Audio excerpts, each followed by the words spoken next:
On va écouter maintenant Olivier Turini qui va nous parler de 48 heures pour les internes. Ça peut marcher.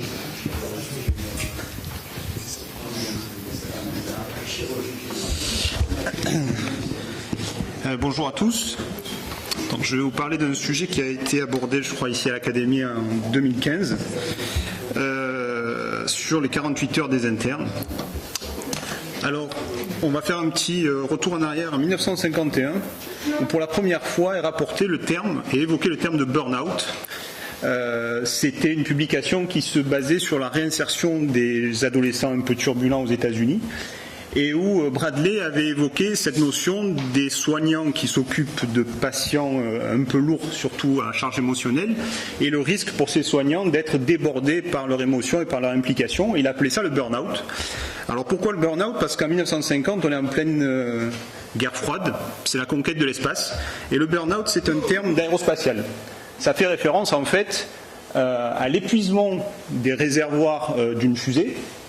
Et le burn-out, c'est un prémisse en fait à la déviation complète de la fusée. C'est pour ça que lorsque les fusées sont quasiment à sec de carburant, elles se détachent bien avant, parce que sinon le fait que le réservoir soit vide va entraîner en fait une instabilité de la fusée, elle va partir dans une trajectoire qui n'est plus linéaire. C'est pour ça que vous voyez les réservoirs se détacher, puis ensuite ils continuent à brûler pendant un certain temps. Et donc le burn-out en fait c'est justement un épuisement qui présage de ce qui va se passer après, c'est-à-dire potentiellement, lorsqu'on va au bout du raisonnement, le suicide éventuellement de l'individu. Donc ça passe par tout un tas d'états. Alors je ne suis pas psychiatre, mais ça commence par de la démotivation, il y a plusieurs phases et on aboutit à la fin au suicide, et ça a été rapporté chez des internes dès 1989.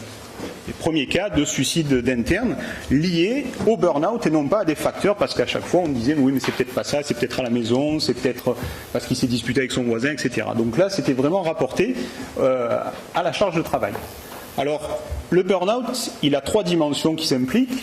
Il y a le facteur d'organisation au travail, le facteur relationnel au travail, et puis le facteur personnel. En ce qui concerne l'organisation, le premier facteur c'est le temps de travail. Et ça a été, là encore, on remonte le temps, on n'est plus en 2015 ou en 2018, c'est des vieilles notions, puisque là on est en 2000, où on a commencé à dire peut-être il faudrait faire attention aux internes, parce que les internes, c'est ceux à qui on demande le plus de choses, qui restent le plus longtemps à l'hôpital, et qui ont une charge de travail qui est la plus lourde probablement. Donc en 2003, il y a quand même 16 ans, la communauté européenne a émis une directive qui limitait la durée du temps de travail pour tous les travailleurs, ce n'est pas spécifique aux internes, avec une période donc, qui doit être de 48 heures maximum par semaine. Et cette loi a été validée en mai 2015, c'est-à-dire qu'il a fallu de 2003 en 2015 pour que la France la valide pour les internes, il a fallu 12 ans pour en arriver là. Et donc depuis mai 2015, normalement, les internes français doivent faire 48 heures par semaine, lissées sur 2 mois. Alors est-ce que ça se fait ailleurs en Europe ? Neurochirurgie, une étude, je crois que c'était des Néerlandais qui ont regardé ce qui se passait dans leur pays en neurochirurgie. Là aussi, c'est une discipline où il y a une forte charge de travail. Et qu'est-ce qu'on constate ? On constate qu'ils sont largement au-dessus des 48 heures. Et que quand on regarde qu'est-ce qu'ils font à l'hôpital, c'est essentiellement des tâches administratives. C'est-à-dire que la notion de dire il faut passer du temps à l'hôpital pour apprendre son métier, il faut le remettre en question. Parce que quand les internes ils restent à l'hôpital, c'est pas pour aller au bloc ou faire de la science, vous le verrez tout à l'heure sur la même étude, c'est essentiellement pour faire des tâches administratives qui ont considérablement augmenté. On a tous connu les prescriptions qu'on faisait à la volée à l'infirmière en lui disant il faut lui mettre 2 litres par 24 heures et du percalgan. Maintenant, il faut rentrer un logiciel, mettre un code, valider, etc. Et ça prend du temps. Les courriers de sourcils avec la lettre de liaison, ça prend du temps. Donc les internes qui restent 70-80 heures, c'est pas pour aller au bloc opératoire. C'est pour faire de l'administratif. Étude française, interne de chirurgie générale, 328 documents qui ont été envoyés aux internes pour leur demander comment est-ce qu'ils vivaient leur internat. Donc la première chose, c'est que ce qui est apparu important aux auteurs, c'était les 12% d'idées suicidaires. Alors on peut dire que c'est entre guillemets exagéré, parce que probablement que ceux qui ont répondu, le taux de réponse n'est pas de 100%, Ceux qui ont répondu étaient forcément ceux qui étaient peut-être dans une situation entre guillemets de détresse, mais je crois que le taux de réponse était 70-80%, donc c'était la grande majorité des internes ont répondu. Et la deuxième chose qui est intéressante, c'est que lorsqu'on leur demandait combien ils travaillaient par semaine, vous voyez que c'est plus de 75 heures, et le repos compensateur, je ne parle même pas des 48 heures du temps de travail, le repos compensateur c'est 7%. Je rappelle que le repos compensateur c'est le lendemain de la garde, l'interne rentre chez lui. C'est pas il reste jusqu'à 14 heures, faire la visite, la transmission, mais il va voir un malade, etc. À 9 heures du matin, il doit rentrer chez lui.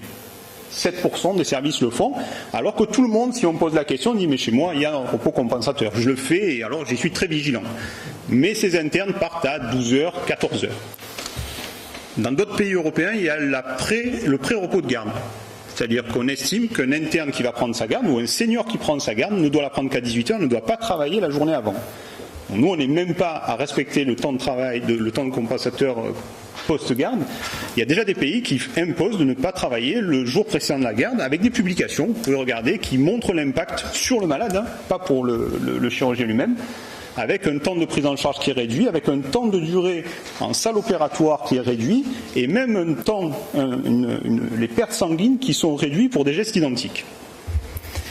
Alors, on va passer en revue les trois écueils, les trois arguments qu'on nous ressort. La première, c'est s'ils sont 48 heures à l'hôpital, on ne va pas bien les former parce que nous, on est à passer 80-90 heures, et pour être aussi fort que nous, il faut y passer 80 ou 90 heures. La deuxième, c'est que c'est évidemment impossible à mettre en place. On est déjà à flux tendu, donc on ne peut pas. Et la troisième, c'est les internes, qui sont nos meilleurs amis, qui eux-mêmes ne veulent pas les 48 heures. Alors la formation, elle était insuffisante. À l'heure actuelle, je reprends l'étude des neurochirurgiens, donc ils font des tâches administratives, ils font pas de sciences quand il reste 80 heures à l'hôpital, et ils vont très peu au bloc quand même. Donc leur formation, c'est pas de faire de la science, c'est pas d'aller au bloc, c'est de faire des tâches administratives. Je ne suis pas sûr que ça les forme à ce qu'on appelle être au bloc opératoire et à faire des gestes techniques. D'autre part, si les internes vont 48 heures, ou on va imaginer aller 60 heures en étant un peu plus large à l'hôpital, ils pourront coller à la réforme du DES. Dans la réforme du DES, il y a un temps qui doit être dédié par semaine à l'enseignement théorique. Eh bien, ils pourront y aller, parce qu'à l'heure actuelle, si vous restez 80 heures à l'hôpital tous les jours, vous n'allez pas à l'enseignement du DES. Et donc, c'est le serpent qui se mord la queue. C'est impossible à mettre en place, bien sûr que c'est impossible à mettre en place. C'est impossible à mettre en place si on le fait d'emblée comme ça. C'est-à-dire si demain vous arrivez dans votre service, vous dites demain on fait 48 heures pour les internes et on verra un peu comment on va se débrouiller, évidemment ça va tout désorganiser et évidemment ça va donner des arguments pour dire vous voyez c'est impossible à faire. Ça se prépare. C'est-à-dire qu'on doit en discuter avant avec tous les chirurgiens du service. Je rappelle que dans un service de chirurgie ou de médecine, il n'y a pas que les internes qui sont capables de prescrire, de faire des ordonnances, de faire des courriers de sortie. Moi j'en fais, souvent, je ne vois pas pourquoi j'en ferai pas. Donc, encore une fois, si on prépare les choses et si on ne le fait pas à bout pour point, ça peut s'imaginer. La deuxième, c'est qu'un interne, on ne peut pas mesurer son temps de travail lorsqu'il est présent. C'est où il est présent ou il n'est pas présent. Si on imagine dire à un interne, toi tu vas arriver à 9h et tu vas partir à 16h, c'est impossible. J'ai essayé, ça ne marche pas. Pourquoi ? Parce que l'interne qui est habillé sur un bloc, il ne va pas enlever ses gants et dire c'est mon heure, je m'en vais. Il va rester. Donc il faut imaginer un système où l'interne est présent et là il est là 12 heures dans la journée. Et puis il y a des jours où il n'est pas présent. Il est en off, il fait ce qu'il veut, il va à la poste chercher son colis, il va faire du sport, il fait de la science, il va voir dans un autre service qui se passe s'il a envie, mais il n'est pas présent. Ce n'est pas possible de réguler le temps de travail d'un interne comme on le fait pour un poste de 3-8. La troisième chose, c'est qu'il faut établir un planning. Comme les infirmières, et oui, on va faire comme les cadres, on va faire des plannings, tu es là, tu es pas là, tu es là, tu es pas là, et on décompte ce que ça fait comme temps de travail, et on va lisser pour arriver à 48, 50, 60 heures, ce qu'on veut pour commencer, de temps de travail. Et la dernière, c'est que les seniors doivent être impliqués. Ce n'est pas les internes d'un côté et les seniors de l'autre.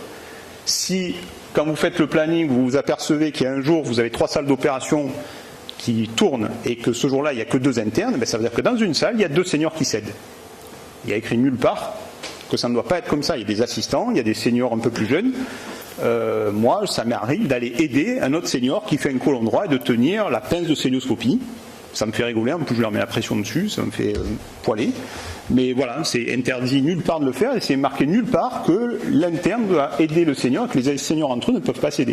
Et il y a des structures périphériques, voire des structures privées où ça fonctionne comme ça. C'est les seniors qui s'aident parce qu'ils n'ont pas d'interne. Donc ça donne ça. Parce que ce que je vous raconte là, c'est pas, on parlait tout à l'heure de l'expérience de terrain, moi c'est depuis 2017 où j'ai dit on va le faire, et on va voir si c'est impossible à faire, comme on le dit.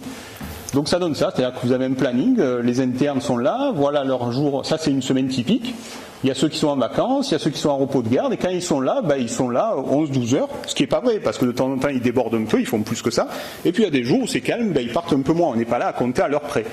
Mais au final, vous voyez que quand je regarde sur 2 mois, ils tournent à 52-54 heures. Alors pourquoi 52-54, pas 48 ? Simplement parce que l'enseignement du DES n'est pas complètement installé en face, et que je me suis dit on va commencer soft, on va essayer de faire moins de 60 heures, mais si demain on doit me dire il faut descendre à 48, c'est pas un problème, on pourra y arriver. Alors, vous avez beaucoup de services où on dit c'est pas possible.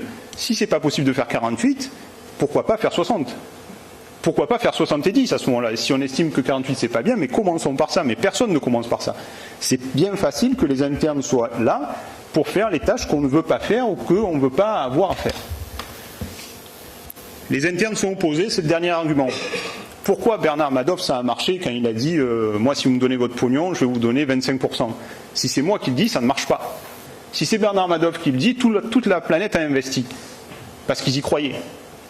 Si nous, chefs de service, ou les seniors qui sont des figures pour ces internes, on leur respecte toute la journée que pour qu'ils soient bons, il faut qu'ils fassent 90 heures à l'hôpital comme nous on l'a fait, et c'est qu'à cette condition-là qu'ils seront bons, leur premier argument, ça va être de dire il faut pas, je veux pas moi faire 48 heures, moi je veux ressembler à Jean-Robert Delperro, à Patrick Pessot, à qui je veux donc faire 90 heures, je veux aller à l'hôpital et je veux mourir même à l'hôpital s'il le faut. Mais si on leur donne notre message et qu'on leur dit attends, on va essayer de faire les 48 heures, et là encore je parle d'expérience puisque les internes quand ils arrivent dans mon service, la première chose qu'ils me disent c'est de râler, on va pas aller au bloc, on va pas être formé, etc. Et à la fin du choix je leur dis alors, c'est possible, c'est pas possible ? Vous avez appris des choses, et la plupart du temps, la seule chose qu'ils me disent, c'est qu'on a appris plus en faisant 48 heures ici que dans certains services où on est resté 80 heures à tenir les murs, à faire des tâches administratives. Donc en conclusion, je ne dis pas qu'il faut faire 48 heures, je dis que c'est possible, qu'on peut commencer par une étape qui est de réguler le temps de travail, de faire attention à ça, en mettant la barre à 70 heures peut-être, et progressivement en descendant, mais c'est obligatoirement une première étape qu'il va falloir franchir. Parce que les internes vont changer, pour l'instant c'est une période charnière, on va arriver à des internes chez qui les 48 heures seront implantées dans la tête, et on a déjà, moi j'ai des services d'hématologie où les internes ne choisissent pas parce qu'il n'y a pas les 48 heures. Et les services sont désertés, c'est la seule raison. Vous ne faites pas les 48 heures, vous ne faites pas le repos compensateur, on ne vient pas. Donc c'est pas que c'est pire, c'est moins bien que ce qu'on a connu, c'est complètement différent. Il faut imaginer les choses différemment, les organiser différemment, et ça peut se faire et ça peut marcher. Je vous remercie.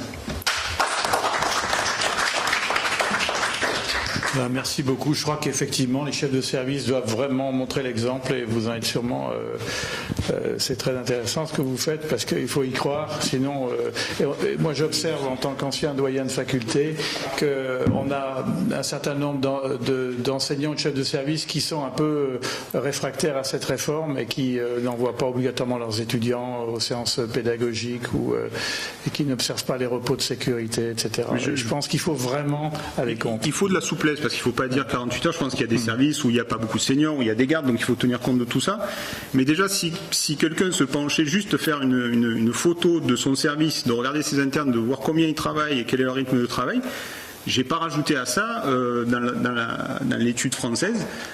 C'est pas la même chose d'un interne qui est célibataire qui rentre chez lui après 80 heures que celui qui rentre chez lui, qui est marié, qui a 2 enfants à les récupérer, etc. Donc c'est tout un contexte. Et si on peut déjà, je ne dis pas leur faire que 48 heures, mais limiter et faire attention à ça, ça sera déjà un bon premier pas. Merci Hubert Johannet. Justement, je suis bonichon, mais c'est pas grave. Oui, moi justement, ma question s'inscrit un peu dans ce que tu viens de dire. Est-ce que tu ne crois pas que la féminisation de la médecine, qui va devoir toucher la médecine proprement dite et puis qui va toucher la chirurgie, est un facteur qui va obligatoirement aller dans le sens que tu décris?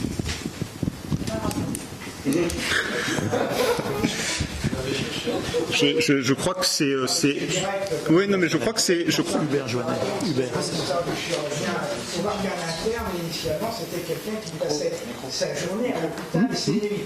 Et quand tu vois les écrits qui sont faits en Parlez dans le micro, s'il vous plaît. Voilà. Oui. Je disais que ce que tu dis là, c'est les internes en 1850 se plaignaient, ils étaient internes, jour et nuit ils étaient à l'hôpital, il n'y avait pas les 48 heures, c'était les 24 heures. Ils se plaignaient déjà de la charge de travail. Et puis l'évolution de la société, elle est telle qu'on ne peut pas ne pas parler de la féminisation. Sinon on se met, voilà, on se cache derrière son petit doigt. Alors est-ce que cette féminisation va avoir un impact sur la durée de travail des internes? Je crois pas, je crois que c'est complètement indépendant, c'est comme ça, quoi.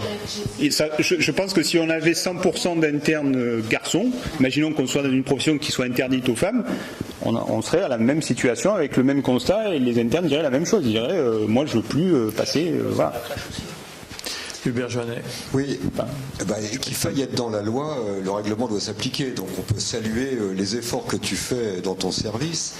Mais moi, la question que je me pose, c'est est-ce que tout ça n'est pas un peu frustrant? Parce qu'on fait un métier très addictif. Ils ont beaucoup travaillé pour en arriver là, pour être internes, puisqu'ils ont fait leur première année de médecine, etc.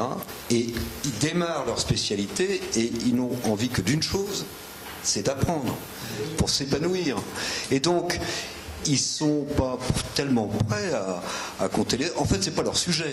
Tu vois ce que je veux dire? Ça peut être leur sujet, peut-être après, quand ils sont titulaires, installés, etc. Mais là, il y a enfin, moi, quand il fallait passer des vignes blanches, on a tous connu ça. Finalement, ça nous posait pas de problème. Alors évidemment, il n'y avait pas de réglementation. Il y avait probablement des conséquences, en particulier pour les patients. Mais je m'interroge sur le caractère un peu frustrant quand on arrive enfin à apprendre le métier qu'on a choisi dans sa spécialité. C'est ça que je veux dire. J'ai pas la réponse à ça, mais pourquoi est-ce que la chirurgie serait complètement différente de notre métier? C'est-à-dire pourquoi? Non mais je dis pas que c'est pas différent. Je dis pourquoi est-ce qu'on la sort toujours du chapeau en disant oui mais nous on a un métier d'apprentissage de compagnon, etc. qui nécessite des heures et des heures. Le garçon qui est passionné par de la mécanique, mais c'est le même problème pour lui. C'est le même problème, oui, mais il va être peut-être frustré de dire moi j'aimerais bien finir la réparation, les machins, etc. Mais le but de son patron, c'est pas de dire il faut que tu finisses la réparation, c'est de dire tu vas passer ta vie à faire du bloc, tu vas passer ta vie à faire de la mécanique pendant 40 ans. Tu vas en manger, ne t'inquiète pas, tu vas en voir, tu vas en revoir, tu vas en survoir. Si c'est pour faire du bloc, si c'est pour faire de la mécanique, je suis d'accord. Si c'est pour qu'ils fassent la visite, qu'ils fassent des comptes rendus, qu'on leur explique pas comment on publie parce qu'on prend pas le temps, parce que c'est compliqué, qu'il faut qu'ils aillent regarder, etc., je crois pas. Jean Pascal et après. Oui. Comment je suis d'accord, c'est de décharger les internes des tâches médico-administratives qui leur sont tombées sur les épaules et qui n'existaient pas de notre temps. J'ai une petite fille qui est interne en hématologie et qui me dit je pourrais m'en aller à 2 heures si je n'avais qu'à m'occuper des patients, et de 14h à 20h je passe mon temps à prendre des rendez-vous et faire des comptes rendus. Manifestement elle n'est pas là pour ça. Bien sûr. Oui, non, je suis d'accord pour qu'on suive des évolutions sociétales, mais là où je suis un petit peu plus réticent, c'est que j'aime pas trop d'une façon générale qu'on généralise et qu'on mette des règles. C'est-à-dire que finalement, comment dire ça, quel service, quelle spécialité. Ce qui se passait, je ne veux pas jouer les vieux machins, mais ce qui se passait avant, c'est qu'au choix des internes, des internes entre eux, savaient les services où il y avait beaucoup de travail en bloc opératoire, comme ça. Par exemple, on allait en chirurgie cardiaque, on savait que c'était que ça, ou d'autres où il y avait moins. Ça, c'est par service, et puis c'est par spécialité. Donc, si vous voulez, ce que j'aimerais bien qu'on puisse mettre un tout petit peu dans ça, je ne dis pas que ça n'en a pas, hein, mais un petit peu de bon sens, quoi. C'est-à-dire que ça dépend vraiment des endroits dans lesquels on se trouve, et on les connaît, ces endroits-là. Donc, peut-être que ce que vous dites est adapté dans votre service, dans d'autres, mais peut-être que ça ne l'est pas dans d'autres. Donc, je serais un petit peu plus réticent sur cette généralisation et sur ces règles. Je crois que depuis 2 ans que je fais ça, c'est toujours ce que j'entends. C'est vous êtes dans une situation particulière, c'est pour ça que vous le faites, etc. Et je pense que c'est exactement ça qui empêche que ça se développe. C'est le prétexte de dire oui mais c'est particulier, oui mais parce que... Non, c'est pas particulier. Encore une fois, j'ai pas dit qu'il fallait faire 48 heures. Si en neurochir on dit nous, on peut pas fonctionner à 48 heures, on va mettre la barre à 60, mais qu'ils la mettent à 60. Mais c'est pas ça qu'ils font. Ils disent on peut pas faire les 48 heures, donc on continue comme avant. Il n'y a pas de règle. il y a trop de règles, mais pas de règles, c'est pas bien non plus. Non. Parce que quand vous êtes 2 internes de neurochir et que chacun fait 90 heures par semaine, alors, et leurs patrons prennent pour prétexte de dire on ne peut pas faire les 48 heures, d'accord, mais alors pourquoi vous ne faites pas 70 ? Ils ne le font pas. Donc c'est pas qu'ils y croient pas, c'est que c'est très facile, c'est sympa d'avoir 2 internes qui vont faire la visite, qui vont faire les bons de transport, etc., etc. Donc l'argument de dire on est tous dans une situation particulière. Moi je suis dans un centre anti-cancer, on me dit vous n'avez pas d'urgence. Je dis ok, je ne fais pas d'urgence, mais mon activité à froid elle est supérieure à ce qui se fait probablement dans les services hospitaliers s'ils n'avaient pas les urgences. Donc moi aussi je peux dire bah oui moi c'est facile, etc. On peut prendre tous les prétextes qu'on veut et pour pas faire les choses. Bien, merci. Une dernière question courte. Non, c'est un commentaire. Je vous remercie, monsieur, de cette excellente communication très franche avec des solutions. Le deuxième point, comme notre président, moi aussi, j'ai été doyen de la faculté de médecine de Nancy. L'application de la règle des 48 heures. Alors, je fais une petite digression. Je me tourne vers le collègue. Les femmes n'y sont vraiment pour rien du tout. Mettre en exergue ce problème. Non, je termine, mon cher collègue. Ce problème de féminisation en disant les 48 heures, non, c'est pas bien du tout, et c'est faire passer une image qui est encore une fois négative au sein de notre profession. Je le dis comme je le pense. Ceci étant, il y a la volonté effectivement de le faire. Alors il peut y avoir des paliers, vous l'avez très bien expliqué, et ici, quelle que soit notre spécialité, quel que soit notre sexe, quel que soit notre mode de formation, on est capable de le faire. C'est une règle. Alors on peut être pour ou contre les règles, mais c'est pas le problème. C'est très bien. Il y a des publications qui ont montré que ça concourait à l'épanouissement personnel et au développement de la carrière. Donc vous avez pu le faire, il est à nous de le faire. Les temps, je suis d'un âge déjà un peu canonique, que nous avons connus et qui ont été à la base de notre formation, mesdames et messieurs, ces temps sont révolus, ne reviendront plus. Il y a des évolutions et c'est à nous de vous adapter, et bravo à votre service de l'avoir fait. Moi quand j'étais doyen, il y avait un certain nombre de collègues qui étaient réfractaires. Je suis chirurgien orthopédiste, donc j'ai appliqué la règle. Je dis, tu veux pas appliquer la règle des 48 heures ? Prochaine fois, pas de chef de clinique chez toi. Je peux vous dire que ça marchait aussi assez bien. Faut que je devienne doyen alors. Bien. Merci beaucoup. Merci beaucoup. Donc on va maintenant écouter Zineb